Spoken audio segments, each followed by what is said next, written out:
દિવાળી પર્વમાં રાજકોટ શહેર રક્તરંજિત બન્યું. નજીવી બાબતે બોલાચાલી બાદ ટ્રિપલ મર્ડરની ઘટના બની છે. કાળી ચૌદશે વાહન અથડાતા મુદ્દે હત્યા કરવામાં આવી છે. ત્યારે ઘટનાની જાણ થતાની સાથે પોલીસનો કાફલો ઘટના સ્થળે પહોંચ્યો હતો અને તપાસનો ધમધમાટ શરૂ કર્યો છે. દિવાળીના તહેવારમાં ટ્રિપલ મર્ડરથી ચકચાર મચી છે.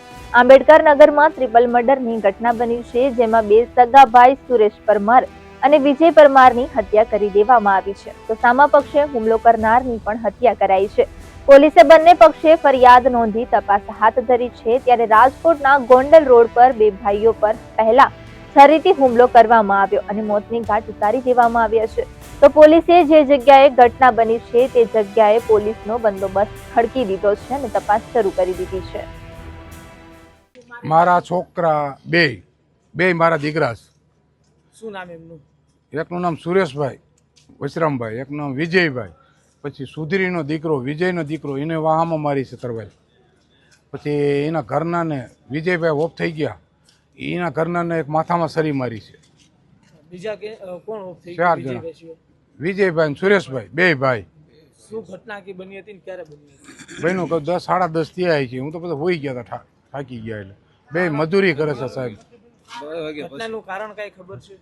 મોટરસાયકલ આની ગાડી જતી છે, મોટરસાયકલ પીડી હોય છે અને જરાક એનું ગાહણું કે આને કીધું છોકરીએ કે ધ્યાન રાખો, મોટરસાયકલ ભટકાણું તો કંઈક બીજા બોલ્યા, એમાં માંથી ઉતરી જ ગયા સરિયું તરવાલ્યું લઈને. શું માંગ શું છે આપની? આપણી માંગ છે કે 8-10 જણાને પકડો અને દારૂ બંધ કરાવો અમારા લતાની અંદર.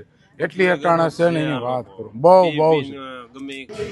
માલવીયાનગર પોલીસ સ્ટેશનમાં આંબેડકર નગર વિસ્તારમાં ત્યાં એક જૂથ અથડામણ થયેલ, જેમાં 3 વ્યક્તિના મોત થયેલ છે. જેમાં મરણ જનારના નામ છે અરુણભાઈ વિનુભાઈ બારોટ, તેમજ સામે પક્ષે જે સુરેશભાઈ વશરામભાઈ પરમાર અને વિજયભાઈ વશરામભાઈ પરમાર, એ બંને સગાભાઈઓ છે. અને આ અકસ્માત બાઇકને અકસ્માત ગાડી અડવાથી અકસ્માત સામાન્ય અકસ્માતવાદી બોલાચાલી થયેલ અને છરી, બેટ તેમજ તારિયા ધોકા વડે ઈજાઓ પહોંચેલી. હાલમાં 3 વ્યક્તિઓ ઇન્જર્ડ છે, જેમાં 2 સારવાર હેઠળ છે અને એક બેનને સામાન્ય ઈજા છે. કેટલા વાગ્યાની આસપાસ આ ઘટના રાત્રે 12:30 વાગ્યા આસપાસ બનાવ બનેલ છે. ના, જે હાલમાં એ તપાસ બધી ચાલુ છે. ફરિયાદ વિગતવારની લેવાઈ જાય પછી ખ્યાલ આવશે. ઈજા પામનાર બંને વ્યક્તિઓને હાલ એક્સરેની અંદર છે. ત્યારબાદ ખબર પડશે કે કઈ બાબતમાં આ જૂથ અથડામણ થયેલ.